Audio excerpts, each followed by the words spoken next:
బద్ధకముగా పనిచేయువాడు దరిద్రుడగును, శ్రద్ధ గలవాడు ఐశ్వర్యవంతుడగును. శ్రద్ధ గలవాడు ఏమవుతాడంట? దరిద్రుడు కాడంట. శ్రద్ధ గలవాడు పేదవాడుగా మిగిలి ఉండడంట. శ్రద్ధ గలవాడు ఐశ్వర్యవంతుడు అవుతాడంట. అంటే ఎవరైనా సరే, ఇది ఒక జనరల్ ప్రిన్సిపల్. విశ్వాసి కానీ అవిశ్వాసి కానీ ఎవరైనా సరే శ్రద్ధగా పనిచేసేవారు ఏమవుతారు?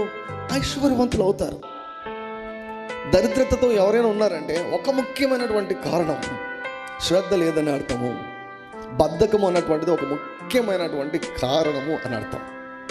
దేవుడు ఎప్పుడైనా చెప్పండి, దేవుడు ఎప్పుడైనా కూడా బద్ధకంగా ఉండమంటాడా? యేసయ్యకి బద్ధకం అంటే అస్సలు పడదు. సోమరివైన చెడ్డ దాసుడా అని తిడతాడు ప్రభు. సోమరితనానికి ఏమాత్రం కూడా దేవునికి రాజ్యంలో ఏమాత్రం కూడా స్థానమే లేదు. సో దరిద్రత అన్నటువంటిది ఎట్టి పరిస్థితుల్లో కూడా దేవుని చిత్తం కాదు.